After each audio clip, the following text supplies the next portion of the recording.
সুতরাং কোনো ভয় নয়, কোনো চিন্তা নয়, কোনো পেরেশানি নয়। জমিন আল্লাহর, আইন চলবে আল্লাহর।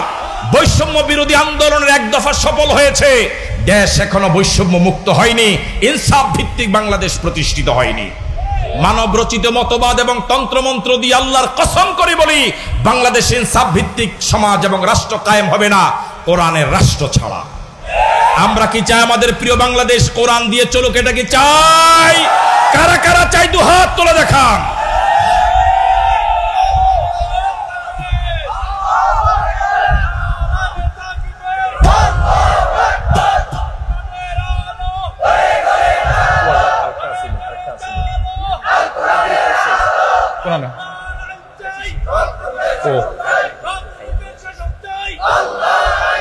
রাসূল করিম সাল্লাল্লাহু আলাইহি ওয়াসাল্লাম কোরআন মজিদ তার উপরে নাজিল হওয়ার পরে তিনি যখন দাওয়াতি কাজ শুরু করলেন, কোরআন মজিদ নাজিল হওয়ার আগে গোটা আরবে, গোটা পৃথিবীতে একজন শত্রু তার ছিল না, বরং সকলেই তার প্রশংসা পঞ্চমুখ ছিল। মক্কার অলিতে গলিতে, হাটে বাজারে, পথে প্রান্তরে সর্বত্রই শুধু তার প্রশংসা। কোরআন মজিদ নাজিল হওয়ার পরে যখন তিনি দাওয়াতি কাজ শুরু করলেন, মক্কার কুরাইশেরা, মক্কার নেতৃবৃন্দ পেরেশান হয়ে গেল, হয়রান হয়ে গেল, দুশ্চিন্তায় পড়ে গেল যে ইনি তো 40 বৎসর পর্যন্ত খুব নিরিবিলি ছিলেন, শান্ত ছিলেন, আমাদের সাথে মিলেমিশে ছিলেন, শিশুকাল, কিশোরকাল, যৌবনকাল মক্কার আলো বাতাসে বেড়ে উঠেছেন, এখানে লালিত পালিত হয়েছেন, তার কোনো কথায়, কোনো আচরণে কোনোদিন আমাদের মনে প্রশ্ন জাগেনি, বরং তার মতো সৎ চরিত্রবান এমন আর পৃথিবীতে কেউ নাই। কিন্তু এখন তিনি যা বলা শুরু করলেন যে কাউকে মানা যাবে না ইবাদতের ক্ষেত্রে, আইনের ক্ষেত্রে, শুধু মানতে হবে কাকে? আল্লাহকে। আবার তিনি নিজেকে নবীও বলেন। ওরা দুশ্চিন্তায় পড়ে গেল যে উনি যদি নবী হন তাহলে তো বিরোধিতা করা যাবে না, যদি নবী না হন তাহলে তো মানা যাবে না। আবার ওরা ওনার ব্যাপারে সিদ্ধান্ত নেওয়ার মতো বুঝ, সমঝ, জ্ঞান ওদের নাই। ওরা সিদ্ধান্ত নিল যেহেতু এটি একটি ধর্মীয় বিষয়, ধর্মীয় আলেমেরাই ভালো বলতে পারবে। তখন মদিনায় ইহুদিদের বড় বড় আলেমের বসবাস ছিল। কুরাইশ নেতৃবৃন্দ সিদ্ধান্ত নিয়ে 2 জন প্রতিনিধি ঠিক করলো, এই 2 জন প্রতিনিধিকে মদিনার ইহুদি আলেমদের কাছে পাঠাবে সিদ্ধান্ত হলো। এই 2 জন প্রতিনিধির একজনের নাম হলো নজর ইবনু হারেস, আর একজন হলো উকবা ইবনু আবু মুঈত। এই 2 জনকে তারা মদিনায় পাঠালো। তো মদিনার ইহুদি বড় বড় আলেমদের কাছে ওরা গিয়ে রাসূল যা বলেছেন এ ব্যাপারে তারা জানতে চেয়েছে। তো মদিনার ইহুদি আলেমেরা ওই 2 জনের কাছে রাসূলের স্বভাব চরিত্র, আচার আচরণ, লেনদেন, ব্যবহার সব আদ্যপ্রান্ত জানল। জানার পরে ইহুদি আলেমেরাও এক কথায় কোনো জবাব দেননি। এটা বলেননি যে তিনি নবী, আবার এটাও বলেননি যে তিনি নবী না। তবে 3টা প্রশ্ন তাদেরকে শিখিয়ে দিয়েছে, বলেছে 3টা প্রশ্ন ওনাকে গিয়ে করবে। এই 3টা প্রশ্নের জবাব নবী ছাড়া পৃথিবীতে আর কেউ জানে না, কেউ দিতে পারবে না। তিনি যদি 3টা প্রশ্নের জবাব দিতে পারেন তাহলে তাকে নবী মানবে, আর যদি তিনি জবাব দিতে না পারেন তাহলে তাকে নবী মানা যাবে না। মনোযোগ আছে আপনাদের? ওই 2 জন প্রতিনিধি আবার ফিরে আসলো মক্কায়। যারা পাঠালো নেতারা ওদের কাছে যা নিয়ে আসলো তা ব্রিফ করলো। এবার মক্কার নেতৃবৃন্দ মিলে আবার রাসূলের কাছে গেল। রাসূল করিম সাল্লাল্লাহু আলাইহি ওয়াসাল্লামের কাছে শিখে আসা 2টি প্রশ্ন উপস্থাপন করল। রাসূল করিম সাল্লাল্লাহু আলাইহি ওয়াসাল্লাম তাদেরকে বলেছেন যে আপনারা আগামীকালকে আসবেন, আমি আগামীকালকে জবাব দেব। তিনি অপেক্ষা করছিলেন যে আল্লাহ পাকের পক্ষ থেকে ওহী আসবে, জিবরাইল আসবে, এরপরেই ওহীর ভিত্তিতে পাওয়া জবাব তিনি দিবেন। কিন্তু আগামীকাল ঠিকই আসলো, জিবরাইল আসলেন না। ওই মক্কার নেতারাও আসলো, রাসূল থেকে জবাব পেল না। কেন পান নাই? সবাই বলে এভাবে দ্বিতীয় দিন গেল, তৃতীয় দিন গেল, এভাবে দিন যায় আর ওদের সন্দেহ বাড়ে। একটা সময় ওরা কানাঘুষা শুরু করে নিজেরা সিদ্ধান্ত মোটামুটি পাকাপোক্ত করে ফেলেছে, আবার নিজেরা মনে মনে খুব বড্ড খুশিও বটে যে তিনি নবী না, যদি নবী হতেন তাহলে তো জবাব দিতে পারতেন। আবার এভাবে দিন যত গড়ায় রাসূলের দুশ্চিন্তা তত বাড়ে, একটু লজ্জাও ভাব লাগে যে জবাবটা দিতে পারছি না, জিব্রাইল কেন আসে না, ফেরেশানি হয়ে গেলে, পেরেশানি বেড়ে গেল। এভাবে দিন দিন যেতে যেতে 15 দিন গত হওয়ার পরে, কয়দিন আরো জোরে বলেন, 15 দিন চলে যাওয়ার পরে আল্লাহ রাব্বুল আলামিন 110 আয়াত 12 রুকু সম্বলিত সূরা কাহাফ নিয়ে একসাথে হযরত জিব্রাইলকে পাঠিয়ে দিলেন।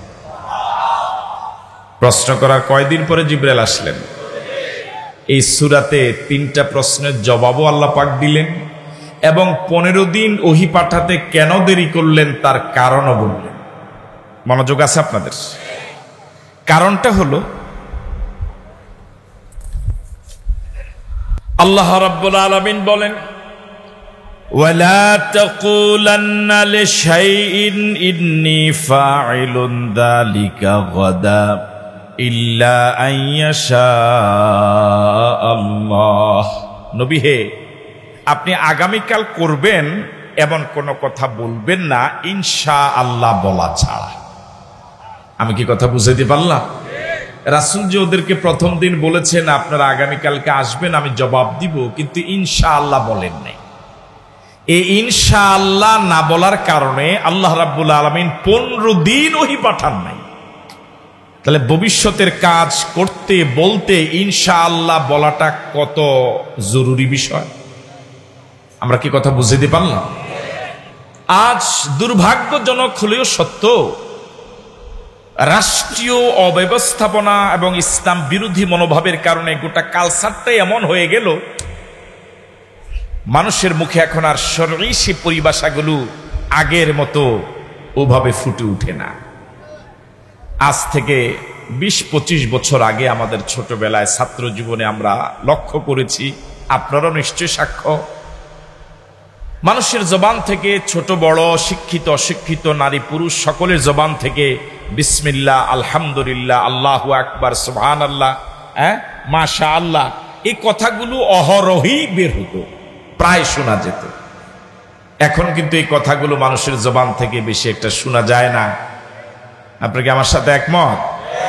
তাহলে এই সূরার শান নুজুল থেকে আমি আপনি শিখলাম একটি আমল, আগামীকাল আগামীতে করব, আগামীতে বলবো, এরকম যেই কোনো আগামীর জন্য আমরা কি বলবো?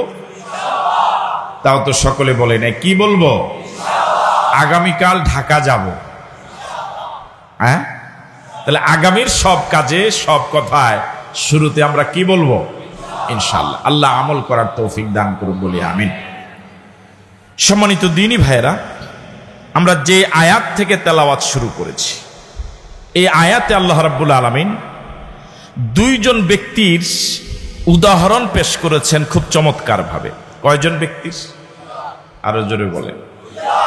এই 2 জন ব্যক্তির একজন প্রচন্ড ধনী মানুষ, আরেকজন খুব গরিব মানুষ। যিনি ধনী তিনি বড্ড অহংকারী, আর যিনি গরিব তিনি একেবারে নিরহংকার। সময়ের ব্যবধানে ওই ধনী মানুষটার অহংকারের রোগের কারণে তার সব ধন সম্পদ ধ্বংস হয়ে লোকটা নিঃস্ব হয়ে গেল, আর নিরহংকার গরিব মানুষটা পরকালে সফল হয়ে গেল। আরো জোরে বলেন। এই আয়াত থেকে আমরা তেলাওয়াত শুরু করেছি, ইনশাআল্লাহ কিছু কথা এই বিষয়ে বলার চেষ্টা করব। সম্মানিত দ্বীনী ভাইয়েরা, সর্ব অঙ্গে ব্যথা, ওষুধ দিব কোথা? একটি তাফসির মাহফিলে সাধারণত 2-3 জন আলোচক থাকেন, মেহমান। ওনারা নিজস্ব চয়েজে কোনো না কোনো বিষয় অথবা কোনো সূরাতে নিয়ে কথা বলেন, অথবা আয়োজকদের পক্ষ থেকে কোনো বিষয় নির্ধারণ করে দেওয়া হয়। 1-1.5 ঘন্টা করে প্রতিজন কথা বলেন। একটি মাহফিলে এই 4-5 ঘন্টার আলোচনায় কোনোভাবেই গোটা ইসলামকে বোঝানো সম্ভব না। সম্ভব? আপনি কি আমার সাথে একমত? তো আমরা চেষ্টা করি একটি বিষয়কে মোটামুটি কিছু সময় নিয়ে বুঝাবার জন্য। আল্লাহ রাব্বুল আলামিন আমাকে যে আপনাকে সৃষ্টি করেছেন, আমি আপনি এখনো জীবিত, আমার আপনার দেহে এখনো রূহ আছে না নাই? রূহটা যদি চলে যায় তাহলে এই দেহটার নাম লাশ, এটার আর কোনো মূল্যই নেই। এই দেহকে রব্বুল আলামিন সৃষ্টি করেছেন মাটি দিয়ে, আর রূহ সৃষ্টি করেছেন তার সরাসরি হুকুম দিয়ে। বুঝে আসছে কথা? দেহ সৃষ্টি করেছেন মাটি দিয়ে, এই জন্য দেহের যত খাদ্যদ্রব্য সব উৎপন্ন হয় কোত্থেকে? আরো জোরে বলেন না, আপনার কি আমার প্রতি রাগ? রূহ যেহেতু মাটির তৈরি নয়, এই জন্য মাটির উৎপাদিত কোনো খাদ্যদ্রব্য রূহের জন্য উপযোগী নয়। দেহের যেমন খাদ্যের প্রয়োজন, খোরাকের প্রয়োজন, রূহেরও এরকম খোরাকের প্রয়োজন, খাদ্যের প্রয়োজন। রূহ যেহেতু সরাসরি আল্লাহর আদেশে সৃষ্টি, এই জন্য রূহের খোরাক হলো, রূহের কি বলে খোরাক হলো আল্লাহর হুকুম মানা। কি মানা? সবাই বলেন কি মানা? এত মানুষ কথা এত অল্প বলেন, অবাক লাগে কথা। দুনিয়ার মাটির উৎপাদিত খাদ্যদ্রব্য দেহে যত বেশি খাবে, দেহ তত নাদুস নুদুস হবে, তরতাজা হবে। যে রূহ আল্লাহর হুকুম যত বেশি মানবে, ওই রূহ তত মোটা তাজা হবে, তরতাজা হবে। আমি বুঝতে পারলাম? দেহ যেভাবে রোগাক্রান্ত হয়, রূহ রোগাক্রান্ত হয়। দুর্ভাগ্যজনক হলেও সত্য, আমরা দেহের রোগগুলো খুব ভালো চিনি, দেহের রোগের চিকিৎসার ব্যাপারে খুব হয়রান হই, দেহের রোগের ডাক্তারও চিনি, চিকিৎসার জন্য ডাক্তারের শরণাপন্ন হই, টাকা না থাকলে ঋণ করি, ঋণ না পেলে জায়গা বিক্রি করি, কিছু বিক্রি না থাকলে সুদে টাকা নিয়ে মানুষ দেহের রোগের চিকিৎসা করে, ঠিক নয় কি? কিন্তু আমার বিশ্বাস সিংহভাগ মানুষই রূহ যে রোগাক্রান্ত হয় এটা জানেই না, রূহের রোগের বিষয়ে চিনেও না, রূহের ডাক্তারও চিনে না। কেউ যদি রূহের রোগ এবং ডাক্তারের বিষয় বলে, এই ব্যাপারে চিকিৎসার ব্যাপারে কোনো আগ্রহ দেখায় না। রূহের যে সকল রোগ, অভ্যন্তরীণ যে সকল রোগ, এর মাঝে একটি জটিল রোগের নাম হলো অহংকার। কি? আরো আসতে বলেন। অহংকার রোগের কারণে তো সবাই বলতেও পারেন নাই। ভিতরের রোগটার, জটিল রোগটার নাম কি? এছাড়া কি আর রোগ নাই? আছে। আমি একটা রোগের কথাই বলছি, সে রোগটার নাম কি? অহংকার। এত খারাপ রোগ। আমরা তো বাংলা একটা প্রবাদ বলি, অহংকার পতনের। এটা আপনাদের এই শ্রীপুর দেবিদ্যার এলাকায় নাই? এই কথাটা কি আছে? অহংকার পতনের মূল, মানে পতন হওয়ার জন্য শুধু অহংকার নামক একটা রোগই যথেষ্ট, ঠিক নয় কি? বলুন তো দেখি, 16 বছরের রানীর পতন হলো কোন রোগের কারণে?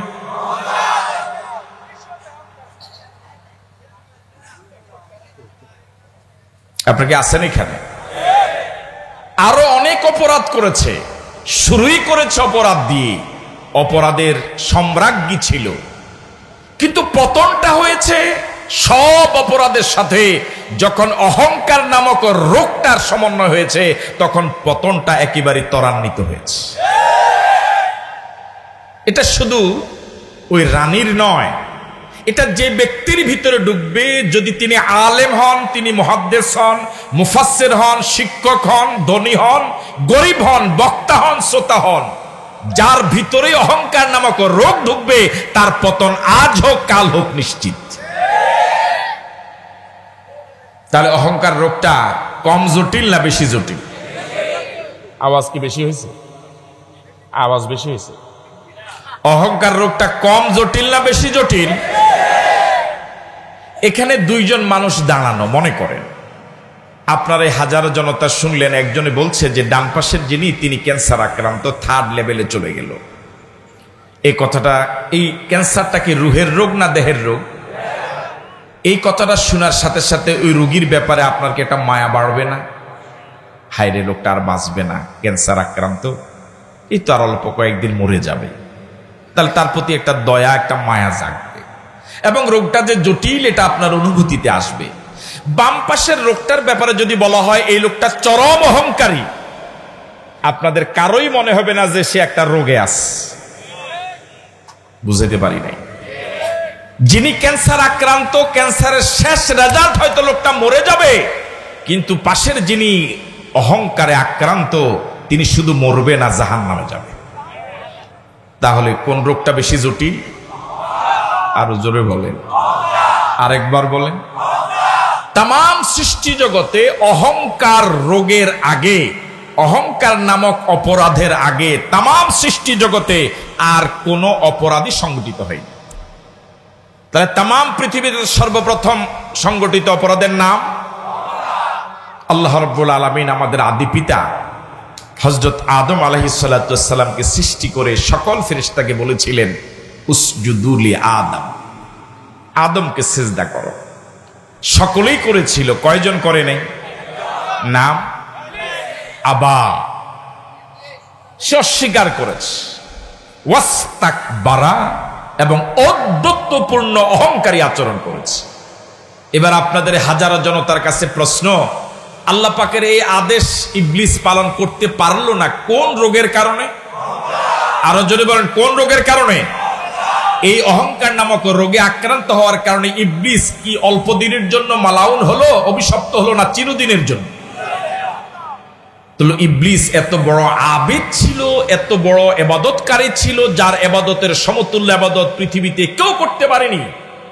সে শুধুমাত্র অহংকার নামক একটা অপরাধের কারণে এত বেশি অভিশপ্ত হলো। আমি আপনি অহংকার রোগে রোগী হলে কি পরিমাণ ধ্বংস হব কল্পনা করছেন?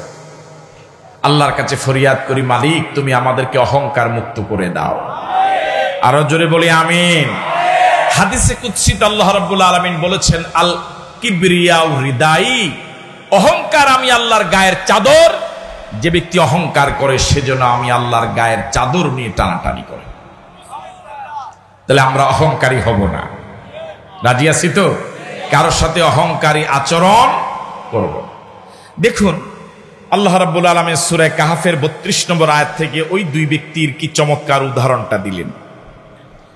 আল্লাহ রাব্বুল আলামিন বলেন, ওয়াদরিব লাহুম মাসালান রাজুলাইনি জাআলনা লিআহাদিহিমা জান্নাতাইনি মিন আ'নাবিন ওয়া হাফাফনাহুমা বিনাখলিন ওয়া জাআলনা বাইনাহুমা যারআ। আল্লাহ রাব্বুল আলামিন রাসূলকে বলছেন, নবী হে, ওয়াদরিব লাহুম মাসালান রাজুলাইন, মক্কার লোকদেরকে, পৃথিবীর লোকদেরকে আপনি দুই ব্যক্তির উদাহরণ দেন। কয় ব্যক্তির? কথা বললে ভাল লাগবে। কয় ব্যক্তির? আচ্ছা, মুরব্বী যারা, বয়স্ক যারা, তারা কথা না বলে শুধু যুবক যারা, তারা কথা বললেই তো মাহফিলে অনেক আরো আওয়াজ বেশি হওয়ার কথা, ঠিক নয় কি? আল্লাহ রাব্বুল আলামিন বলেন, ওয়াদরিব লাহুম মাসালান রাজুলাইন, নবী হে ওদেরকে আপনি দুই ব্যক্তির উদাহরণ দেন। কয় ব্যক্তির উদাহরণ দেন? জাআলনা লিআহাদিহিমা জান্নাতাইনি মিন আ'নাবিন, ওই দুই ব্যক্তির মাঝে এক ব্যক্তি হলো এমন যেই ব্যক্তিকে আমি আল্লাহ রাব্বুল আলামিন দুইটা আঙ্গুরের বাগান দিয়েছিলাম। কয়টা আঙ্গুরের বাগান?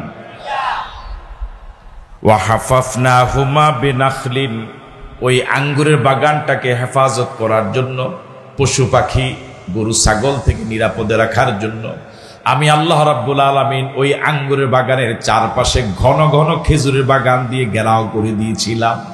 সুবহানাল্লাহ বলুন। ওয়া জাআলনা বাইনাহুমা যারআ, খেজুর বাগান এবং আঙ্গুর বাগানের মাঝখানের জায়গাটাকে আমি আল্লাহ রাব্বুল আলামিন শস্য ক্ষেত দিয়ে ভরপুর করে দিয়েছিলাম। সুবহানাল্লাহ বলুন। শুনতেছেন আপনারা? কোরআনের আলোচনা, কোরআনের অনুবাদ হচ্ছে, তেলাওয়াত হচ্ছে, এদিক সেদিক তাকাচ্ছেন দুর্ভাগ্যজনক।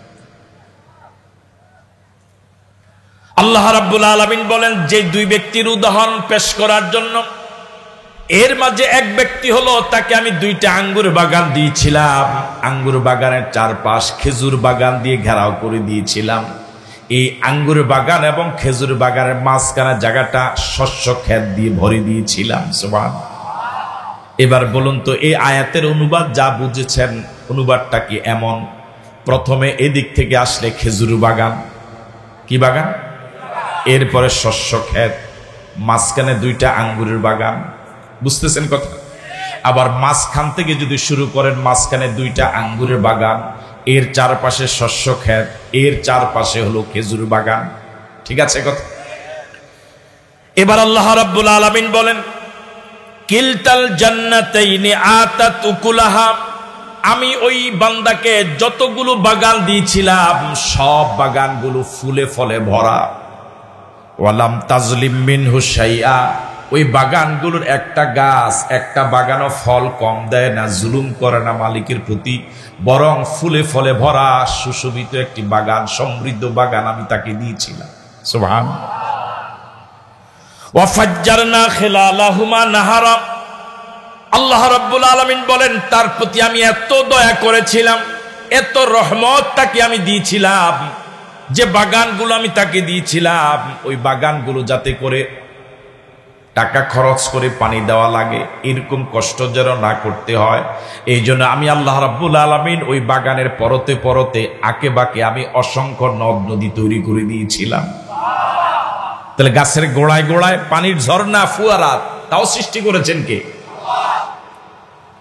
আল্লাহ রাব্বুল আলামিন বলেন ওয়া কানা লাহু সামারুন, ও দুনিয়ার মানুষেরা শোনো, আমি তাকে শুধু দুইটা আঙ্গুরের বাগানে দেই নাই, চারপাশে শুধু শস্য খেতে দেই নাই, এরপরে শুধু খেজুর বাগানই দেই নাই, ফুলে ফলে ভরাই বাগানগুলো শুধু দেই নাই। ওয়া কানা লাহু সামারুন, এই বাগানগুলো ছাড়া, এই ফুল ফল ছাড়া তার আরো অনেক অনেক অঢেল সম্পদ রয়েছে। আল্লাহু আকবার বলবেন। ব্যাংকে টাকা, স্বর্ণ অলংকার, দিনার দিরহাম। তাহলে এই লোকটার যে বয়ান আল্লাহ পাক সূরা কাহফে এতটুকু পর্যন্ত দিলেন, কি বুঝলেন লোকটা ধনী না গরিব? আরো জোরে বলেন, ধনী না গরিব? যে সকল কারণে মানুষের ভিতরে অহংকার নামক রোগ ঢুকে, এর ভিতরে অন্যতম একটা কারণ হলো টাকা পয়সা। যার টাকা বেশি তার ভিতরে অহংকার নামক রোগ কম। কিসের গরমে? এগুলা বলে না, দেখেন কিসের গরমে? যে সকল কারণে মানুষ অহংকার নামক রোগাক্রান্ত হয় তার ভিতরে আরেকটা কারণ হলো ক্ষমতা। কিসের? আরো জোরে বলেন, কিসের গরম?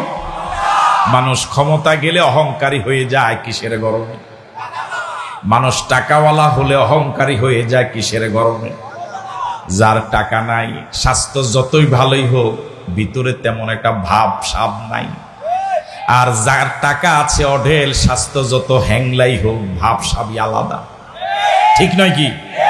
যার ক্ষমতা নাই, যত উচ্চ শিক্ষিত হোক, যত ভালো মানুষই হোক, তার ভিতরে অহংকার নাই, তেমন একটা দাফট নাই, মানুষ মূল্যায়নও করে না। আর যার ক্ষমতা আছে, তার দল ক্ষমতায় আছে, সে যদি ওয়ার্ড কমিটির 501 সদস্য বিশিষ্ট কমিটির তার রুল নাম্বার যদি 501 হয়, তার দাপটি এলাকায় থাকা যায় না। কিসের গরম? সে কি ক্ষমতায় আছে? তো কার ক্ষমতায় সে গরম? কথা বলে না কেন? আপনি কি আসলে আমার কথা বুঝতেছেন? কার ক্ষমতায় গরম? এই লোকটার বয়ান আল্লাহ রাব্বুল আলামিন যা দিলেন, লোকটার ভিতরে টাকা, লোকটার টাকা আছে না নাই? কম না বেশি? এবার অহংকার নামক রোগ তার ভিতরে ঢুকার সম্ভাবনা কত পার্সেন্ট? হ্যাঁ, 100%। ফাকাল লিসাহিবিহি, কয়জন ব্যক্তির উদাহরণ আল্লাহ দিলেন? গেল কয়জন? আর আছে কয়জন? এই ধনী লোকটা এবার গরিব লোকটাকে এবার বলছে টাকার গরমে, দেখেন কি বলে। ফাকাল লিসাহিবিহি, এই লোকটা তার গরিব সাথীকে বলল, ওয়া হুয়া ইউহাদিরুহু, কথার প্রসঙ্গে একদিন বলল, আনা আকসারু মিনকা মালা ওয়া আযু নাফারা, তুই তো একেবারেই গরিব, তোর তো জনবল নাই, অর্থবল নাই, তোর থেকে আমার টাকাও বেশি, জনগণও বেশি। নাউজুবিল্লাহ বললেন। আরো জোরে বলেন। ওয়াহুয়া ইউহাদিরুহু, কথা প্রসঙ্গে সে বলল, আনা আকসারু মিনকা মালা, তোমার থেকে আমার সম্পদ অনেক বেশি, টাকার অভাব নাই। তোমাদের কি টাকা? তোমাদের দল চলে কর্মীর 10 টাকা 20 টাকার এয়ানতে, আর আমার ফিয়ন 400 কোটি টাকার মালিক। কয়শো কোটি টাকা? যে দেশের প্রধানমন্ত্রীর ফিয়ন 400 কোটি টাকার মালিক, ও দেশের প্রধানমন্ত্রী কতই না গরিব। হ্যাঁ, আপনার কি আছেন? আনা আকসারু মিনকা মালা, তোমার থেকে টাকা আমার অনেক অনেক বেশি। তোমাদের কি টাকা? গরিব আর গরিব। আর আমার একজন স্বাভাবিক সাধারণ কর্মী, ওর তোষকের এক কোণা উল্টাইলেই কোটি কোটি টাকা। খাটের নিচে তেলের গোডাউন। এক মন্ত্রী নাকি টাকার জাজিমে ঘুমাতো। 3 দিন আগে একজন ধরা পড়লো, 3 কোটি টাকা বাসায় পাওয়া গেল। আমি কি কথা বুঝতে পারছি? দেশটাকে লুটে পুটে খেয়ে শেষ।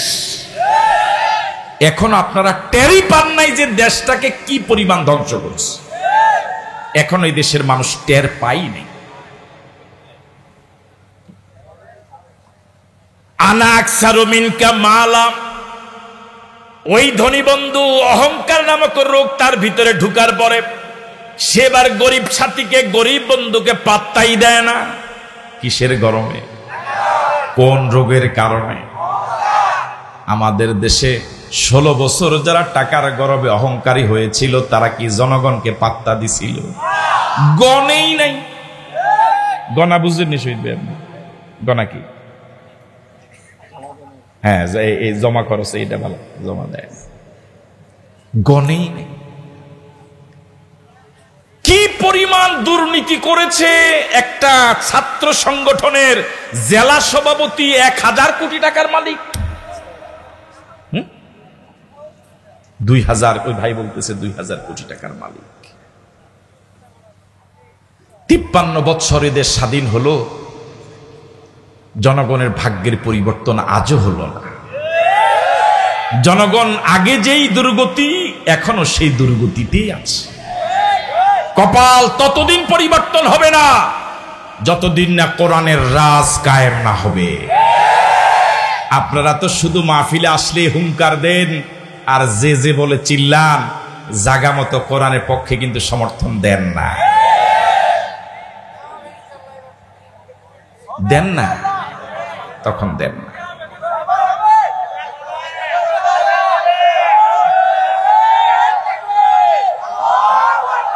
একটা ইউনিয়নে যদি 15,000 জনগণ থাকে, 15,000 কি খারাপ?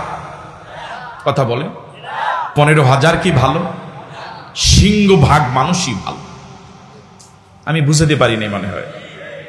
চুরি, ডাকাতি, জেনা, ব্যভিচার, সন্ত্রাস, মাস্তানি, চাঁদাবাজি, প্রিজিং, ডাইল, গাঁজা, হিরোইন, বাবা, ইয়াবা, তেলে ভেজাল দেওয়া, ওজনে কম দেওয়া, মিথ্যা মামলা, মিথ্যা সাক্ষী, মিথ্যা রায়, এই অপরাধগুলোর সাথে জড়িত মানুষের সংখ্যা কি সবাই?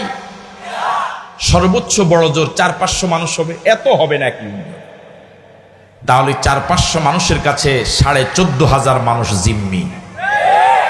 এই 14,500 মানুষ যদি সিদ্ধান্ত নেয়, এই 14,500 মানুষ, এরা তো আর অপরাধের সাথে জড়িত নয়, এদের মধ্য থেকে একজন সৎ এবং যোগ্য, খোদাবিরু, নীতি নৈতিকতা সম্পন্ন লোককে আমরা দায়িত্বশীল বানাবো, নেতা বানাবো। তাহলে 14,500 লোকের সমর্থনে সমর্থিত একজন দায়িত্বশীল, ওই 500 চোর এবং বাটপারকে শায়েস্তা করা সহজ না কঠিন? তাদেরকে আগে দাওয়াত দেওয়া হবে, ভালো হয়ে যাও। ভালো হয়ে গেলে আলহামদুলিল্লাহ, যদি ভালো না হয় ঠিক আছে কথা। কিন্তু দুর্ভাগ্যজনক হলেও সত্য, আপনারা যে 14,500 মানুষ সৎ এবং ভালো, তারা আবার যখন সমর্থন দেওয়ার সময় হয়, তারা তখন আবার ওই 500 জনের ভিতরে একজনকেই দেন। কয়জনের ভিতরে? ওই 500 জন অপরাধীর ভিতরে একজন যে না, তে সবচেয়ে বেশি অপরাধী, তারে মার। মার মানে ফিদা না, না, হ্যাঁ। আনা আকসারু মিনকা মালা, এই ধনী বন্ধুটা আবার গরিব বন্ধুকে বলছে, তোর টাকা নাই, কিসের গরমে বলল? কথা বলে না, কিসের গরমে? আনা আকসারু মিনকা মালা, তোমার থেকে আমার টাকা অনেক বেশি, শুধু টাকা নয়, ও আ'আজ্জু নাফারা, তোমার থেকে আমার জনবলও বেশি। অহংকারী হওয়ার জন্য, এই রোগে জর্জরিত হওয়ার জন্য যে দুইটা বড় কারণ, দোনোটা তার ভিতরে ঢুকছে। কথা কেন? একটা হলো টাকা, আর একটা হলো জনগণ, মানে ক্ষমতা। ঠিক আছে কথা? আমার কর্মী বাহিনী এত হাজার, আমার মিছিলে হুন্ডা যা, তোমার সমাবেশ লোক তা হয় না। কথা কয় না কেন? আমার দলে ক্যাডার যা, তোমার সারা জেলায় উপজেলায় ভোটও তা নাই। কিসের গরম? মানুষ টাকার গরমে মানুষকে মূল্যায়ন করে না, ক্ষমতার গরমে মানুষ মানুষকে মূল্যায়ন করে না। যখন আপনি সামনে যাবেন, আপনার ডানে বামে হুন্ডা, শুধু হুন্ডা আর হুইসেল, তখন ওই লোকটা তো যদি চিকন থাকে 60 কেজি, সে হয়ে যাবে 280 কেজি। বাকিটা বাড়লো কি? গোস্ত বাড়লো না অহংকার বাড়লো?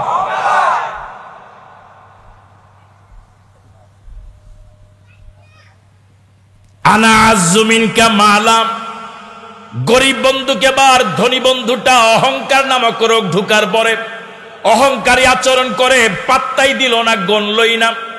এবার সে বলল, আমি তোমার থেকে আমার টাকা অনেক বেশি, তোমার থেকে আমার বেশি, তোমার ভোট নাই, আমার ভোট আছে, আমি তোমার কখনো ভোট দেব না, তোমার গুলো আমার দিয়া যাওয়া জীবন। বুঝিনি এগুলো নাকি? ওয়া দাখালা জান্নাতাহু ওয়া হুয়া যালিমুন লিনাফসিহি। এবার আপনাদের হাজারো জনতার কাছে প্রশ্ন, এই লোকটার ভিতরে রোগ ঢুকছে না ঢুকে নাই? চিকিৎসার উপযোগী না চিকিৎসার অনুপযোগী? অনুপযোগী। হ্যাঁ, এবার আল্লাহর দেওয়া ওই বাগান, ওই খেজুরের বাগান, আঙ্গুরের বাগান এবং শস্য ক্ষেত, আল্লাহ যা দিলেন তাকে অঢেল সম্পদ দিলেন। শস্য ক্ষেত, খেজুর বাগান, আঙ্গুর বাগানের পরতে পরতে অসংখ্য নদীর পানির ফোয়ারা সৃষ্টি করলেন। এবার এই লোকটা অহংকার নামক রোগ নিয়ে আল্লাহর দেওয়া বাগানে ঢুকছে। রোগী হইয়া ঢুকছে না সুস্থ হইয়া ঢুকছে? কথা বলেন। ওয়া দাখালা জান্নাতাহু ওয়া হুয়া যালিমুন লিনাফসিহি। এই লোকটা গরিব বন্ধুকে থ্রেট দিল, অহংকারী আচরণ করল, তাকে অবজ্ঞা করেছে, অবহেলা করেছে, অসম্মান করেছে, তার ইজ্জতে আঘাত দিয়েছে, তার মানবতা বোধ জাগ্রত করে নাই। এই রোগী অবস্থায় সে আল্লাহর দেওয়া বাগানে ঢুকেছে। ঢোকার পরে সেবার বলে, কালা মা আযুন্নু আন তাবিদা হাযি আবাদা। এবার বাগানে যখন ঢুকলো, ডানেও তার বাগান, বামেও তার বাগান, সামনেও তার বাগান, পিছনেও তার বাগান, যেদিকে নজর যায় শুধু তার আর তার। কথা বলে না কেন? এখন রোগ আরো কমতেছে না আরো বাড়তেছে? আওয়াজ তো এখন আমি বাড়াইতে পারলাম না। কমতেছে না বাড়তেছে রোগ? এবার সে মারাত্মক পুরা দেহ রোগ আক্রান্ত হয়ে এবার সে বলছে, মা আযুন্নু আন তাবিদা হাযিহি আবাদা। আমার যে অঢেল সম্পদ, অঢেল ক্ষমতা আছে, আমার বিশ্বাসই হয় না, আমার মনে হয় না যে আমার এই সম্পদ, আমার এই সাম্রাজ্য ধ্বংস হবে। নাউজুবিল্লাহ বললেন? বুঝেন না কথাটা? সে বলছে, মা আযুন্নু, আমি মনেই করি না, আন তাবিদা হাযিহি আবাদা, আমার যে বিশাল বাগান, আমার যে অঢেল সম্পদ, আমার যে সাম্রাজ্য, মা আযুন্নু আন তাবিদা হাযিহি আবাদা, আমার মন বলে না যে আমার এগুলো ধ্বংস হয়ে যাবে। তার মানে আমার মন বলে আমার এগুলো কখনো ধ্বংস হবে না। এরকম কথা বলল কোন রোগের কারণে? অহংকার নামক রোগ নিয়েই গণভবনে ঢুকেছিল। গণভবনটাকে মনের মাধুরী মিশিয়ে সাজিয়েছিল। ডানেও আমার, বামেও আমার, সামনেও আমার, পিছনে আমার। কি চমৎকার রাজত্ব! ওই রাজত্ব গিয়ে অহংকার নামক রোগ নিয়ে গেল, অহংকার আরো বেড়ে গেল। তখন সে মন্তব্য করলো 41, মা আযুন্নু আন তাবিদা হাযিহি আবাদা, আমার মন বলে আমার এই সাম্রাজ্য, আমার এই গণভবন কখনোই ছাত্ররা ধ্বংস করতে পারবে না।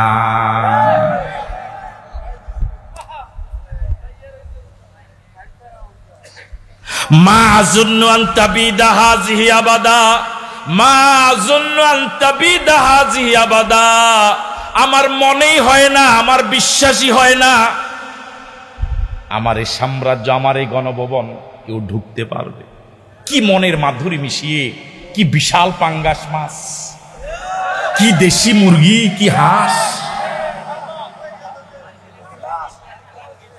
কি সুন্দর করে সাজানো।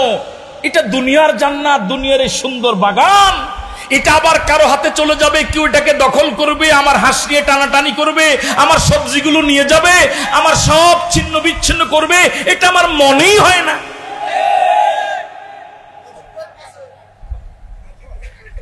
মা আযুন্নু আন তাবিদা হাযিহি আবাদা, মা আযুন্নু আন তাবিদা হাযিহি আবাদা।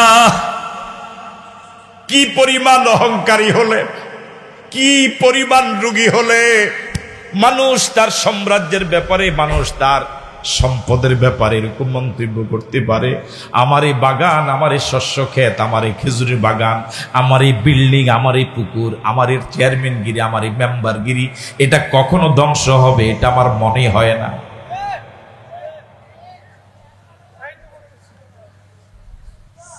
ওয়ামা আযুন্নু সাআতা কায়মাতান, রোগ শুধু বাড়ছে আর বাড়ছে, পুরা জালি বেঁধে ফেলেছে। জালি বাঁধা বুঝেন? এটা আমার আঞ্চলিক ভাষা, বুঝেন? হ্যাঁ, আপনারা ভালো ভালো কথা কইতে জানেন। ওয়ামা আযুন্নু সাআতা কায়মাতান, প্রথমে তো বাগানে গিয়েই, গণভবনে গিয়ে ডানে বামে তাকিয়ে তখন তার অবস্থা হলো এই না, কিসের 41, উনি না বলছে 41, পাবলিক তো কয় যতদিন আপনি বাঁচেন, যতদিন আপনি এইটা ফালাইয়া বুঝি আপনি যাইবেন, আপনার আব্বাও গেছে গে, আপনিও যাইবেন, এটাকে হইল কথা। সুতরাং যতদিন বাঁচেন।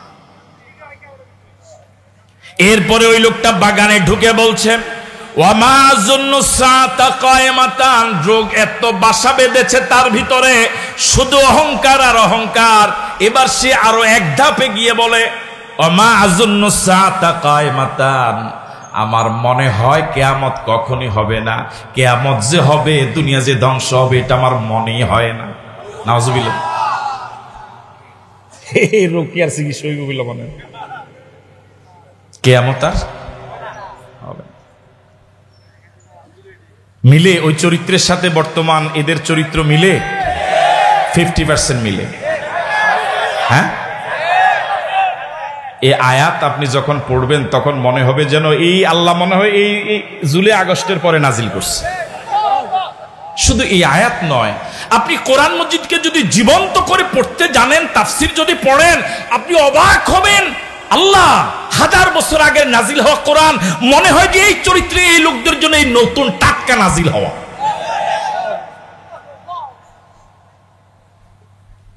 ওয়ামা আযুন্নু সাআতা কায়মাতান, ওয়ামা আযুন্নু সাআতা কায়মাতান, কখনো কিয়ামত হবে এটা আমার মনেই হয় না। আমার ভাইয়েরা, যদি মনে হতো তাহলে কখনোই উলামায়ে কেরামকে এভাবে ডান্ডা বেরি পড়াতো না। কিয়ামত হবে, হাসরের ময়দানে উঠা লাগবে, আল্লাহর সামনে উঠা লাগবে, সব কাজের তন্ন তন্ন করে হিসাব দেওয়া লাগবে। ফামান ইয়ামাল মিসকালা যাররাতিন খায়রান ইয়ারা ওয়া মান ইয়ামাল মিসকালা যাররাতিন শাররান ইয়ারা। যাররা পরিমাণ ভালো কাজ করলেও বিনিময় পাওয়া যাবে, যাররা পরিমাণ খারাপ কাজ করলেও পরকালের শাস্তি পেতে হবে। এতটুকু যদি আমার আপনার ওদের যদি মনে হতো, তাহলে এই দেশটার উপরে 16 বছর মাজলুমদের উপরে এত জুলুম করতো না। কি জুলুমটা না হলো!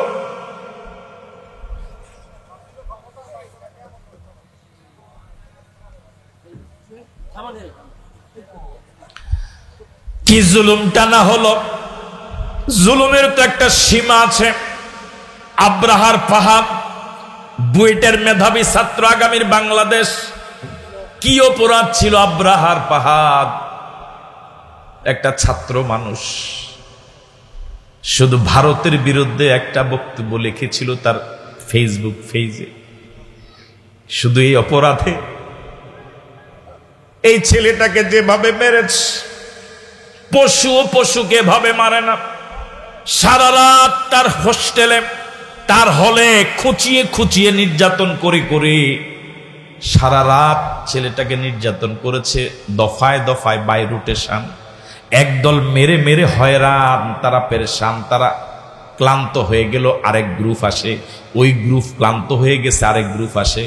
ছেলেটা পানি পানি বলে কত চিৎকার করেছে, পানি পানি বলে কত চিৎকার করেছে, কেউ পানি দেয় নাই। কি পরিমাণ জুলুম যে হয়েছে দেশটার উপরে। কিয়ামতের ময়দানে উঠা লাগবে, এই চিন্তা যদি থাকতো, এই বিশ্বাস যদি থাকতো, তাহলে শহীদ আল্লামা দেলাওয়ার হোসেন সাঈদী রাহিমাহুল্লাহ তৌহিদি জনতার হৃদয়ের স্পন্দন, তাফসির জগতের মুকুটহীন সম্রাট, দেশের গোটা সব জনপদের সব মানুষের শ্রেষ্ঠ সম্পদ, এই আল্লাহর বান্দার প্রতি 13 বছর এই অসুস্থ বয়োবৃদ্ধ আলেমটার প্রতি এরকম অত্যাচার করত না।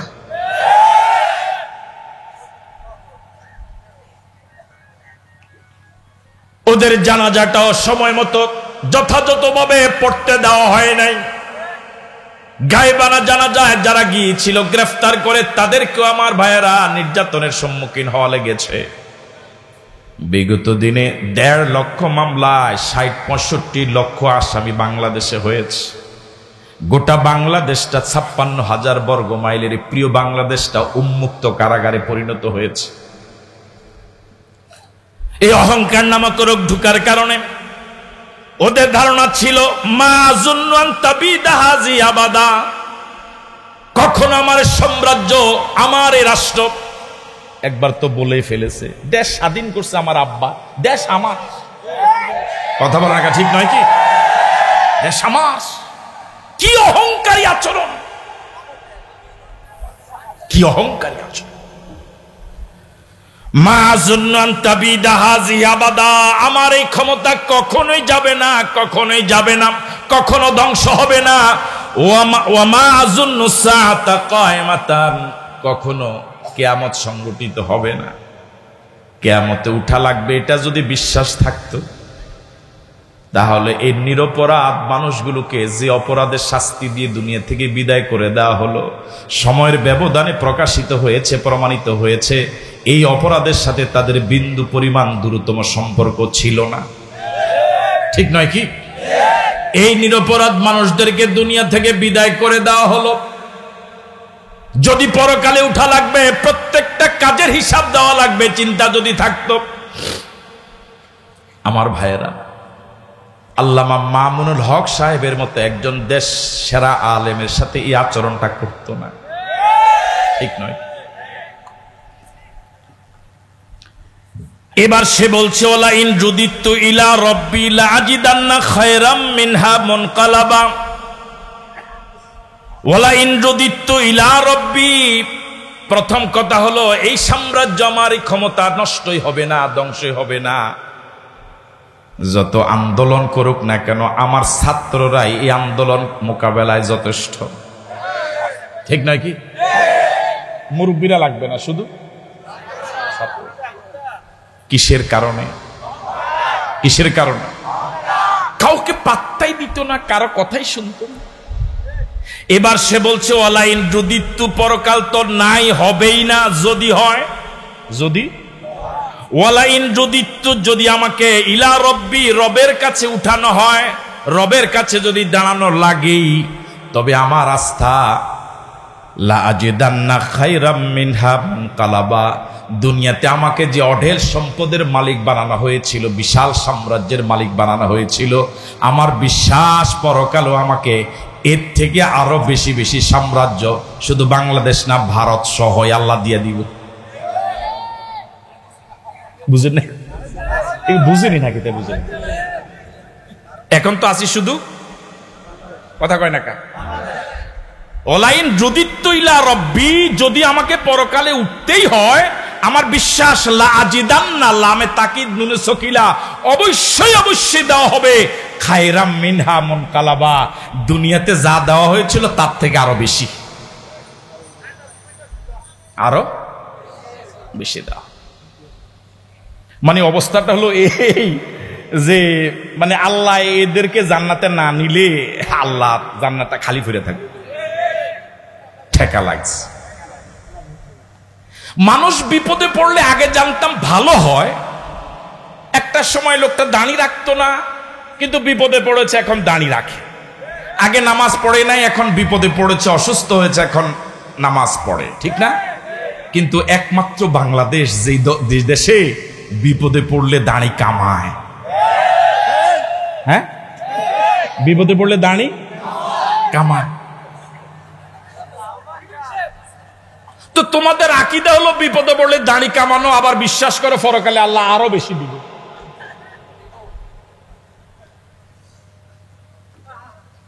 পরকালে বেশি পাওয়ার আশা করে বসে আছো নিজের মামুর বাড়িতেই, তো এখন আর আগের রাজত্ব নাই। সেখানে তো এখন আমাদের দেশে যে যারা এসেছে কি না রোহিঙ্গা নাকি, হ্যাঁ হ্যাঁ, আল্লাহ রোহিঙ্গা বানিয়ে দিয়েছে।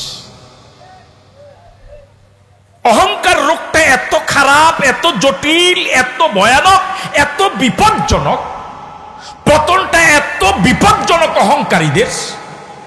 ছাত্র জনতা এক দফার আন্দোলন করেছিল, শুধু পদত্যাগ চেয়েছিল, কিন্তু এই রোগটার কারণে শুধু পদত্যাগটাই এই রোগের শাস্তির জন্য যথেষ্ট নয়, দেশ ত্যাগ হতে বাধ্য হয়েছে।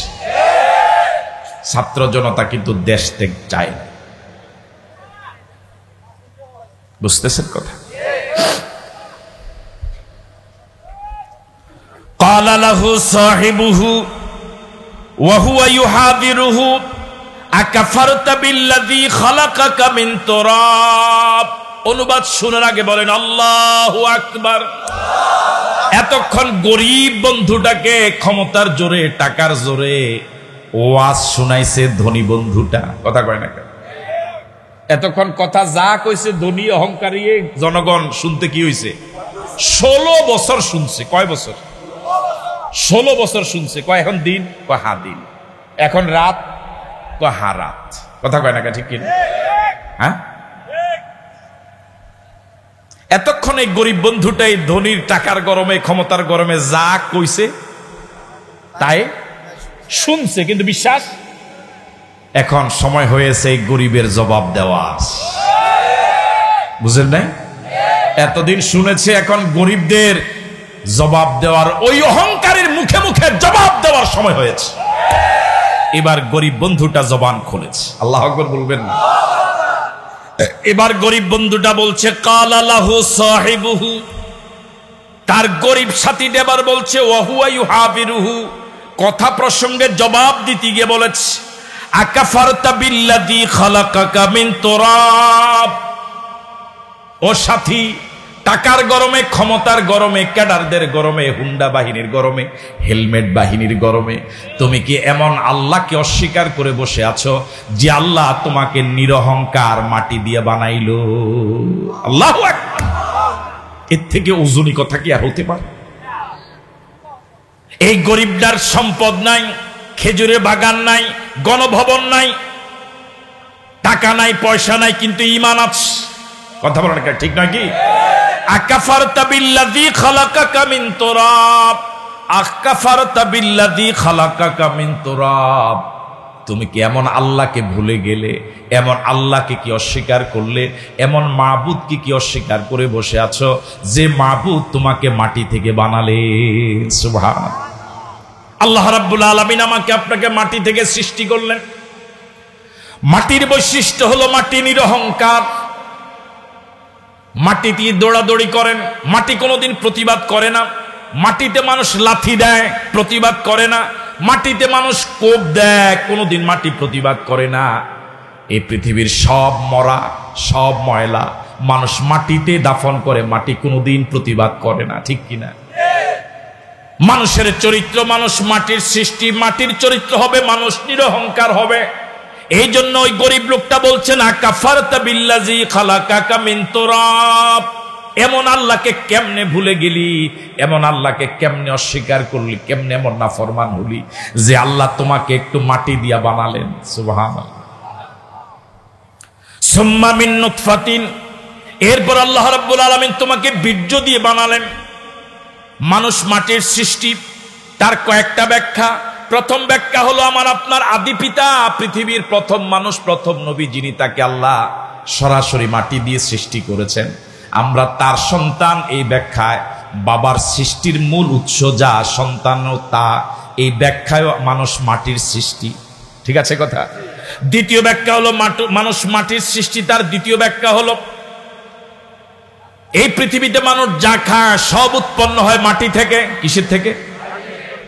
আমার ভাইয়েরা, খাদ্য থেকে উৎপন্ন হয় রক্ত, রক্ত থেকে উৎপন্ন হয় বীর্য, বীর্য দিয়ে আল্লাহ পাক মানুষ বানান, বীর্য উৎপন্ন হয় রক্ত থেকে, রক্ত উৎপন্ন হয় খাদ্যদ্রব্য থেকে, আর পৃথিবীর সব খাদ্যদ্রব্য উৎপন্ন হয় মাটি থেকে। এই ব্যাখ্যা মতেও মানুষ মাটির সৃষ্টি। 3 নম্বর ব্যাখ্যা হলো মা এবং বাবার মিলনের ফলে এক ফোঁটা পানি যখন মায়ের জরাইতে যায়, নির্ধারিত সময় গত হওয়ার পরে আল্লাহর পক্ষ থেকে নির্ধারিত একজন ফেরেশতা এই লোকটার দুনিয়াতে আসার পরে মৃত্যুবরণ যখন করবে, তার যেখানে দাফন হবে ওই কবরের এক বিন্দু মাটি নিয়ে মায়ের জরাইতে যাওয়া ওই বীর্যের সাথে মিক্স করে দেয়। সেখান থেকে তার বৃদ্ধি ধীরে ধীরে শুরু হয়। সুতরাং যার দেহে যেখানের মাটি দিয়া সৃষ্টি, তার কবর ওই জায়গায়। এই ব্যাখ্যা মতো মানুষ মাটির সৃষ্টি। কথা কি বুঝাইতে পারলাম? সুম্মা মিন নুতফাতিন। এবার গরিব বন্ধুটা ওই অহংকারী লোকটাকে বলছে, আল্লাহ তোমাকে এক ফোঁটা পানি দিয়ে বানালেন, যে এক ফোঁটা পানির পৃথিবীর কোন মার্কেটে 4 পয়সার দাম নাই, ফ্রি দিলেও কেউ নিবে না। দুর্গন্ধযুক্ত বাজে পানি নারী এবং পুরুষের দেহ থেকে বের হলে পরে গোসল ফরজ হয়ে যায়।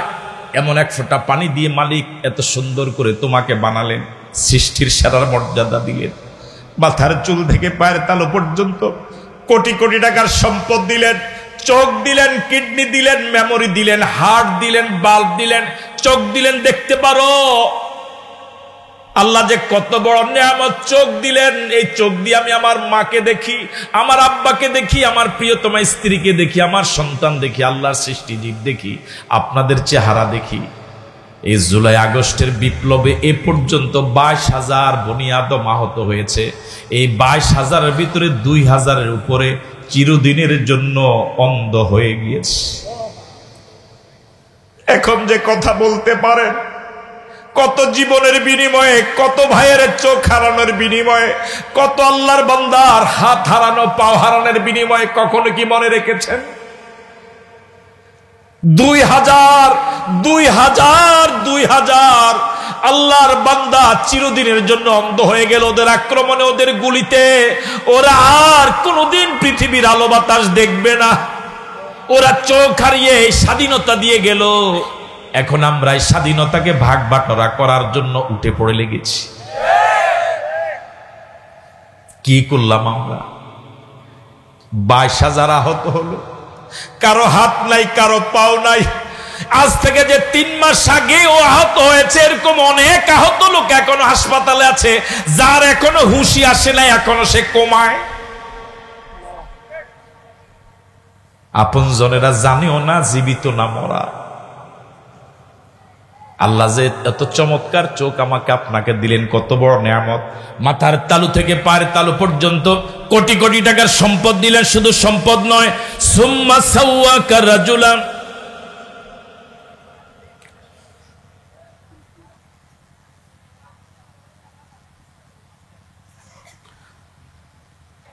সুম্মা সাওয়াকা রাজুলা, আল্লাহ তোমাকে এক ফোঁটা পানি দিয়ে বানালেন। সুম্মা সাওয়াকা রাজুলা, এরপর আল্লাহ ওই এক ফোঁটা পানিকে আপন কুদরতে লালন পালন করে করে কিছুদিন পরে রক্তের জমাট বাঁধালেন, এরপরে গোশতের টুকরা বানালেন, হাত দিলেন, পাও দিলেন, চোখ দিলেন, কিডনি দিলেন, ছোট্ট একটা পুতুল বানালেন, রূহ দিলেন। 9 মাস 10 মাস পরে মায়ের গর্ভ থেকে সুম্মা সাবিলা ইয়াসসারা, সুম্মা সাবিলা ইয়াসসারা, পুতুল আকারে মালিক তোমাকে দুনিয়াতে পাঠালেন। সুম্মা সাওয়াকা রাজুলা, তোমাকে আল্লাহ পরিপূর্ণ মানুষ আকৃতি দিয়ে দুনিয়াতে পাঠালেন। যে আল্লাহ তোমার প্রতি এত দয়া করলেন, এত দয়া করলেন, এত দয়া করলেন, কিভাবে ওই বাগানে ঢুকার পর, গণভবনে ঢুকার পর এমন আল্লাহকে বেমালুম ভুলে গেলি। আল্লাহ বলে আমি মানুষ বানাইছি আদম থেকে, আর তুমি সিলেবাসে ঢুকাও মানুষ হয়েছে বান্দর থেকে। কথা বলে নাকি আমার ভাইয়েরা? ইসলামের বিরুদ্ধে, পর্দার বিরুদ্ধে কোরআন সুন্নাহর আইনের বিরুদ্ধে কত অকথ্য ভাষায় যে ওরা কথা বলেছে, কত নাফরমানি যে আল্লাহর সাথে করেছে। আল্লাহ পাক হালিম, তিনি চরম ধৈর্যশীল। আল্লাহ যখন কাউকে দুনিয়াতে ধরে, বুঝতে হবে তার পাপ এখন আর পাপের সীমার ভিতরে নাই। এবার গরিব বন্ধুটা বলছে লাকিন্নাহু আল্লাহু রাব্বি। টাকার গরমে, ক্ষমতার গরমে, হেলমেট বাহিনীর গরমে তুমি যা ইচ্ছা তাই করো, ধরাকে সরা জ্ঞান করো, এটা তোমার ব্যাপার। কিন্তু আমি যত মাজলুমি হই, যত জুলুমের শিকার হই, যত গরিব হই, লাকিন্নাহু আল্লাহু রাব্বি, তিনি আমার আল্লাহ, তিনি ছাড়া আমার আর কেউ মালিক নাই। ওয়ালা উশরিকু বিরাব্বি আহাদা, আমি আমার এমন মালিকের সাথে আর কাউকে কোনোদিন শরীক করি নাই, করব না। আল্লাহু আকবার বলবেন। ওয়ালাউলা ইজ দাখালতা জান্নাতাকা কুলতা মাশা আল্লাহ। এবার গরিব বন্ধুটা ওই অহংকারী ওই রোগীটাকে পরামর্শ দিচ্ছে, আল্লাহু আকবার বলবেন না। গরিব বন্ধুটা এবার ধনী বন্ধুকে পরামর্শ দিয়ে বলছে, বন্ধু যখন তুমি গণভবনে ঢুকলা, যখন তুমি আঙ্গুর বাগান, খেজুর বাগান, শস্য ক্ষেতে ঢুকলা, তখন তোমার বলা উচিত ছিল মাশা আল্লাহ, আল্লাহ কত নেয়ামত আমাকে দিছে। তুমি যখন গণভবনে ঢুকেছ তখন তোমার বলা দরকার ছিল আমার বাবা দুনিয়াতে নাই, মা নাই। এতদিন জনগণের সামনে যে কান্নাকাটি করেছ, গণভবনে ঢুকার পর জনগণকে না দেখাইয়া মালিকের কাছে যদি কাঁদতে, মালিক আমার মা নাই, বাবা নাই, তুমি আমাকে আবার এই দেশের প্রধানমন্ত্রী বানাইছো, গণভবনে ঢুকার সুযোগ দিছো, মালিক আমি যেন কোনোদিন তোমার বিরুদ্ধে, তোমার নবীর বিরুদ্ধে কোনো কথা, কোনো আইন যেন আমি না করি। ঠিক নয় কি?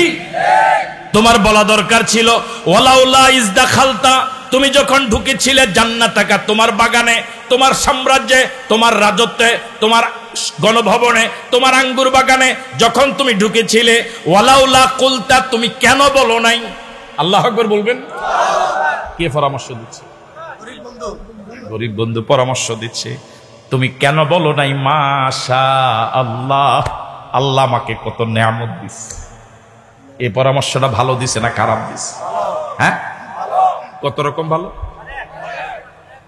শহীদ আল্লামা দেলাওয়ার হোসেন সাঈদীও পরামর্শ দিয়েছিল, আমরা আপনার শত্রু নই, আপনার শত্রু আপনার পাশে। সেদিন সাঈদী সাহেবের কথা ভালো লাগে নাই, এরা কারো পরামর্শই ধরে নাই। আপনি দিছিলেন পরামর্শ?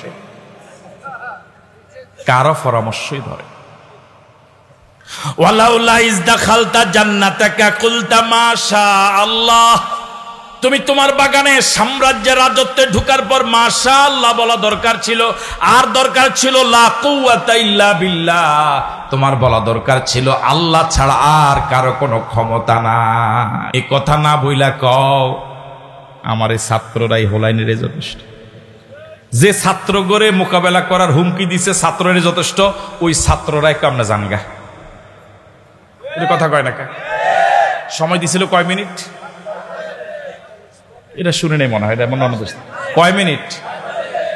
যাকে নিয়োগ দিল সবচেয়ে বিশ্বস্ত মনে করে, আপন আত্মীয় মনে করে, সবচেয়ে আস্থাশীল, ওমা উনি এসে কয় জানগা। মা তুমি কও কি? হ্যাঁ এটাই কথা। তো তোমার কি কিছু করার নাই? না করার নাই। সময় 45 মিনিট। এটা বলো কি? আমি জাতির উদ্দেশ্যে কিছু বলে যাই। না, জাতির জীবনে বহু মিথ্যা কথা কইছেন, আর দরকার নেই। 45 মিনিট। পত্রিকা দেখলাম ওই দিন 16 আইটেমের রান্না হয়েছিল গণভবনে। তিনি আমার আল্লাহ, তিনি আমার আল্লাহ, তিনি আমার আল্লাহ, তিনি আমার আল্লাহ। রান্না করা খাওয়া খেয়ে যেতে পারে। আপনি কি এদেশের শহীদদের ইতিহাস কি জানেন? কত কষ্টে তারা ছিল, কি নির্যাতনটা তাদের প্রতি হয়েছে। সে আল্লাহ কি নাই? আল্লাহ কি নাই?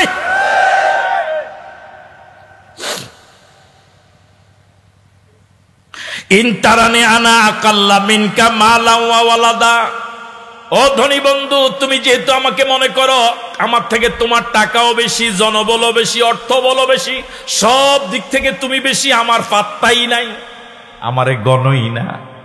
যদি তোমার এই অবস্থা হয়ে থাকে তাহলে তুমি গণভবনে, তোমার সংসদে, তোমার রাজত্বে ঢুকার পর মাশাআল্লাহ বলা দরকার ছিল, আল্লাহর কাছে নত হওয়া দরকার ছিল, আল্লাহর শুকরিয়া তুমি কৃতজ্ঞ বান্দাদের অন্তর্ভুক্ত হওয়া উচিত ছিল।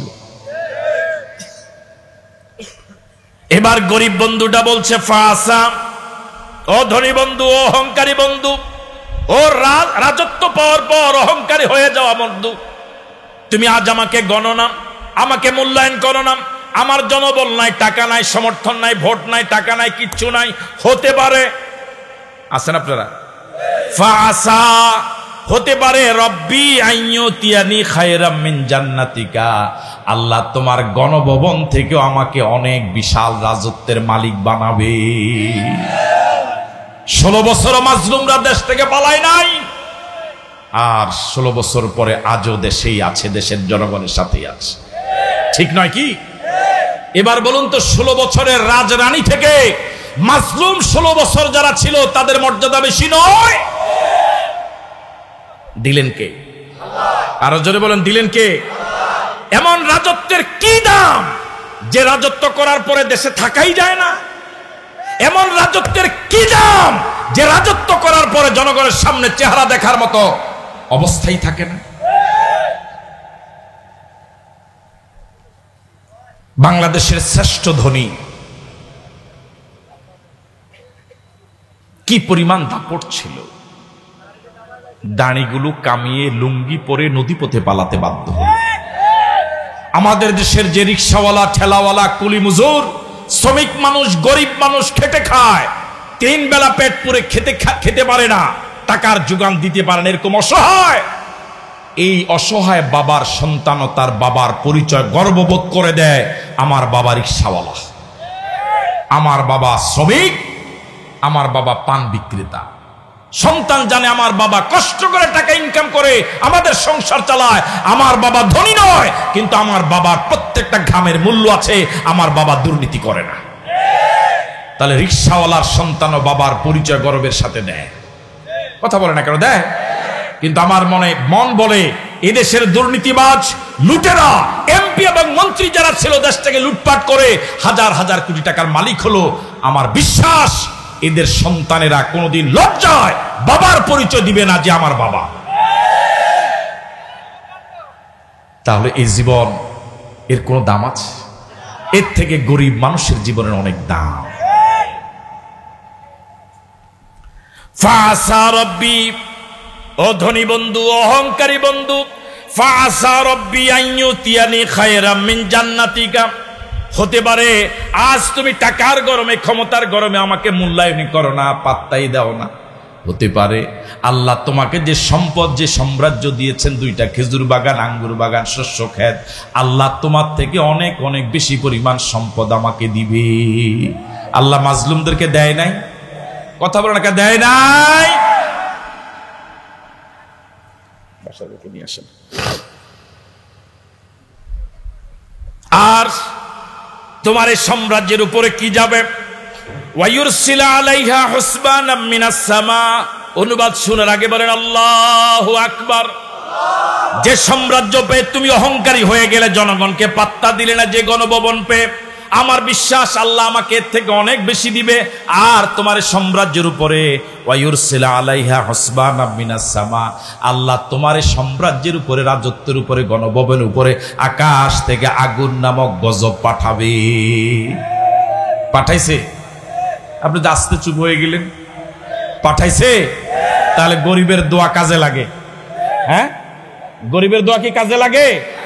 আপনারা তো এতদিন বলতেন না, এখন আর আগের দিনের হুজুর নাই, এরকম কইতো না দেবীদারেরা, হুজুরদের দোয়া কোনো কাজেই লাগে না, এত জুলুম করে যায় কই, বলতেন না আপনারা?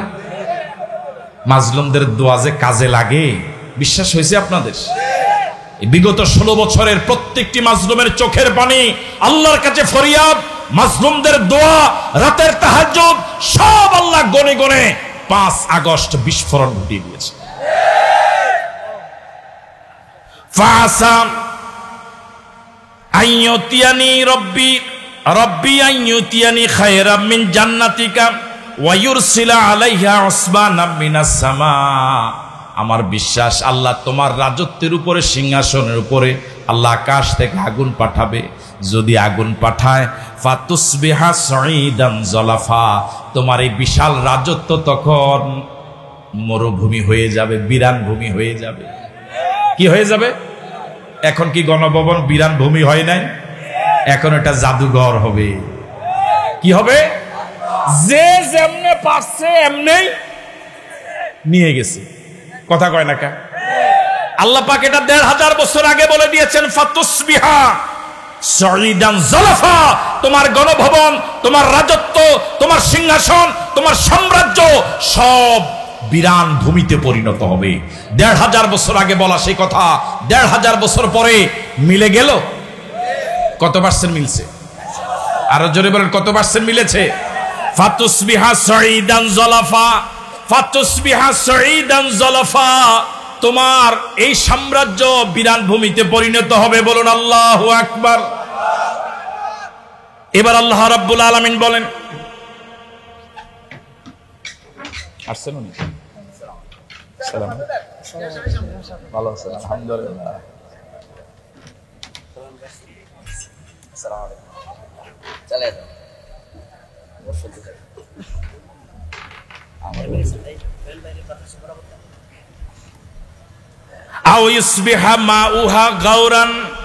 অথবা তোমার বাগানগুলোতে যে আল্লাহ প্রাকৃতিক ভাবে তার কুদরতি ঝর্ণা তৈরি করে দিলেন, নদ নদী বানিয়ে দিলেন, আল্লাহ পাক ওই নদীর পানিগুলো পানির তলদেশে নিয়ে যাবেন। ফালান তাস্তাতিআ লাহু তলাবা, তখন শত চেষ্টা করলো আর চট করে পানিগুলো আনতে পারবা না। ওয়া উহিতা বিসামারিহি, আল্লাহ রাব্বুল আলামিন বলেন তার বাগানের চারপাশ আল্লাহর আযাব এবং গজব আল্লাহর পক্ষ থেকে, আল্লাহর কুদরত ঘেরাও করে ফেলেছে। আল্লাহু আকবার বলবেন না? ওয়া উহিতা মাজুলের সিগা ঘেরাও করে ফেলেছে। ঘেরাও করে নাই, পুরো কথা কয় না, করছে কয় মিনিট? কয় মিনিট? ওয়া উহিতা বিসামারিহি, তার সাম্রাজ্যের চারপাশ ঘেরাও করা হয়েছে। আল্লাহু আকবার। ফাআসবাহা ইউকাল্লিবু কাফাইহি আলা মা আনফাকা ফিহা ওয়া হিয়া খাবিয়াতুন আলা উরুশিহা, যখন ঘেরাও করে ফেলেছে সময় মাত্র ৪৫ মিনিট, আল্লাহ পাক বলেন যখন তার বাগান আল্লাহর কুদরতির পক্ষ থেকে আল্লাহর ক্ষমতায় সে ঘেরাও করে ফেলেছে, তখন সে তার রাগে এবং ক্ষোভে তার হাতগুলো কসলায়। হাত কি করে? আপনার কি আসেন এখানে না গেছেন? আল্লাহ পাক কি চমৎকার শব্দ প্রয়োগ করলেন, ইউকাল্লিবু কাফাইহি আলা মা আনফাকা ফিহা, এই রাজত্বের জন্য যা খরচ করেছে এই খরচের কথা চিন্তা করে এবার হাত কসলায়।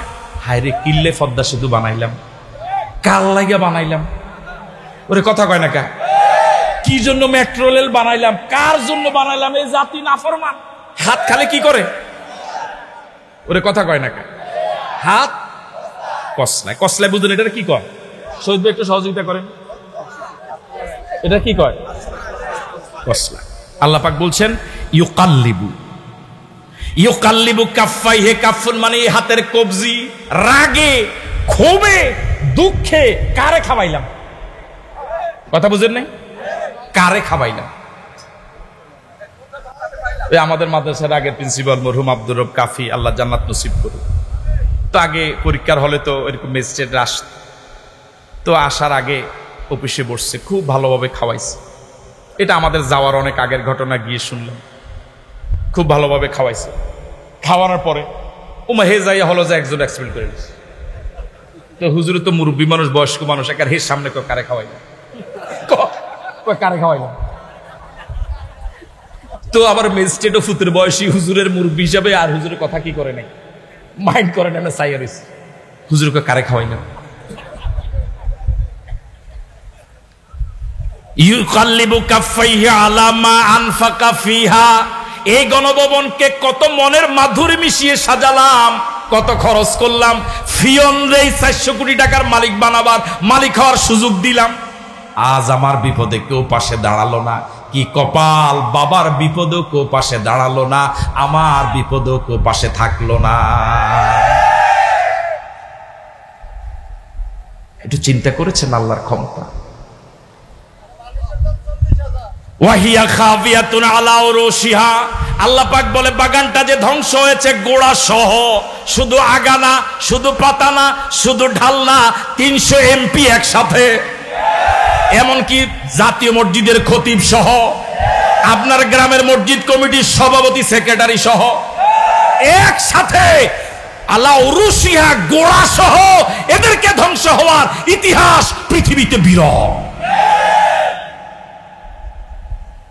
ওয়াহিয়া খাবিয়াতুন আলা উরুশিহা, চতুর্দিকে ঘেরাও করা, হাত কসলায়, কারে খাওয়াইলাম? মনোযোগ আছে তো আপনাদের? এরপরে কয় ওয়াহিয়া খাবিয়াতুন আলা উরুশিহা, একেবারে গোড়া সহ গাছের কাণ্ড সহ আল্লাহ জ্বালায়ে দিয়েছে। আল্লাহু আকবার। এমনকি মূল গাছের মানে কাণ্ডের আগে নাকি ফাতারাও চলে গেছে, বহু আগে, 2-4 দিন আগে, জানেন এটা? অনেকে বিবিলা আগে গেছে, কিছু গেছে। এবার সে বলছে, এই শেষ কথাটা তার জন্য খুব বেশি জরুরি। এবার সে বলছে ইয়াকুলু, সব যখন চোখের সামনে ধ্বংস হয়ে গেল, এবার সে বলছে, ওই বাগানওয়ালা বলছে, ইয়াকুলু ইয়া লাইতানি, আমার জন্য আফসোস, লা মুশরিক বিরব্বি আহাদা, আমি যদি আমার রবের সাথে শিরিক না করতাম, আমি যদি রবের আইনের বিরুদ্ধে এভাবে পদক্ষেপ না নিতাম, আমি যদি শিক্ষা সিলেবাসে ইসলাম বিরোধী কথাগুলো এভাবে, ভারতের কথা যদি এভাবে না ঢুকাতাম, ওলামায়ে কেরামের বিরুদ্ধে, হক্কানি পীর মাশায়েখের বিরুদ্ধে যদি এভাবে পদক্ষেপ না নিতাম, আল্লাহর সাথে এভাবে যদি শিরিক আমি না করতাম, ওই লোকটা হাজার হাজার বছর আগের এই লোকটার উদাহরণ যে আল্লাহ দিলেন, বিপদে পড়ে ওই লোকটা কিন্তু সঠিক বুঝ এসেছে, যদিও এই সময় বুঝ আসলে আর কোনো কাজ হবে না। ফেরাউনে মরার সময় যেভাবে ঈমান এনে কোনো উপকার পায় না, এই লোকটার অবস্থা তা। কিন্তু আমাদের দেশের এই অহংকার নামক এই মারাত্মক রোগীর এখনো এই বুঝ আসে নাই, আসবে বলেও মনে হয় না। আমি কি কথা বুঝতে পারলাম? এই লোকটার মতো যদি তার অন্তত বুঝ হইতো, তাহলে তো তার কপাল খুলে যেত। এখন একান্তে রাজনীতি নাই, কোনো ব্যস্ততা নাই, এখন সে আল্লাহর কাছে টেলিফোন করত, আল্লাহর সাথে কথা বলতো, তওবা করতো, চোখের পানি ফালাইতো, টোগাইয়া টোগাইয়া ওই নাম্বার লইয়া টেলিফোন করে কইতো। আল্লাহ রাব্বুল আলামিন বলেন, এই আয়াত বলে শেষ, ওয়ালাম তাকুল্লাহু ফিয়াতুন ইয়ানসুরুনাহু মিন দুনিল্লাহ, ও দুনিয়ার মানুষেরা, অহংকার নামক রোগের কারণে, আল্লাহর বিরোধিতা করার কারণে ওর সাম্রাজ্য যেভাবে লুটপাট হয়ে গেল, হাঁস মুরগি তরুলতা সব নিয়ে গেল, ইয়ানসুরুনাহু ফিয়াতুন ইয়ানসুরুনাহু মিন দুনিল্লাহ, তার দলীয় কোন কর্মী, কোন লোক তাকে সাহায্য করার জন্য পাওয়া গেল না। ফিয়াতুন ইয়ানসুরুনাহু মিন দুনিল্লাহ, আল্লাহকে ছাড়া তারা এই বিপদে, যাদেরকে 400 কোটি টাকার মালিক বানালো, আঙ্গুল ফুলে কলা গাছ বানালো, যারা কর্মী হওয়ার যোগ্য নয় তাদেরকে এমপি বানালো, যে নর্তকী গায়ককে এমপি বানালো, সংসদকে অপবিত্র করলো, কেউ পাশে দাঁড়ালো না। ওয়া মা কানা মুনতাসিরা, নিজের উপকারও নিজে করার এখন আর কোনো শক্তি সামর্থ্য রাখলো না। যারে আমার ক্ষমতা ছিল, একটু কল্পনা করেন, আমার ক্ষমতা ছিল তারে, এই লোকটারে, ওনাকে চেয়ার দেওয়ার, পদ দেওয়ার, এখন উনিও কামনে জানগা, কি কপাল, কি দুর্গতি, বুঝেন নাই কথা? আমার ক্ষমতা ছিল ওনাকে এই চেয়ারে বসানোর, আর উনি আইয়া কামনে জানগা। তাহলে নিজের উপকারও নিজে করার এখন আর আগের সে অবস্থা নাই। সুতরাং কোনো ভয় নয়, কোনো চিন্তা নয়, কোনো পেরেশানি নয়, জমিন আল্লাহর, আইন চলবে আল্লাহর। বৈষম্য বিরোধী আন্দোলনের এক দফা সফল হয়েছে, দেশ এখনো বৈষম্য মুক্ত হয়নি, ইনসাফ ভিত্তিক বাংলাদেশ প্রতিষ্ঠিত হয়নি। মানব রচিত মতবাদ এবং তন্ত্রমন্ত্র দিয়ে আল্লাহর কসম করে বলি, বাংলাদেশে ইনসাফ ভিত্তিক সমাজ এবং রাষ্ট্র কায়েম হবে না কোরআনের রাষ্ট্র ছাড়া। আমরা কি চাই আমাদের প্রিয় বাংলাদেশ কোরআন দিয়ে চলুক? এটা কি চাই? কারা কারা চাই দু হাত তুলে দেখান।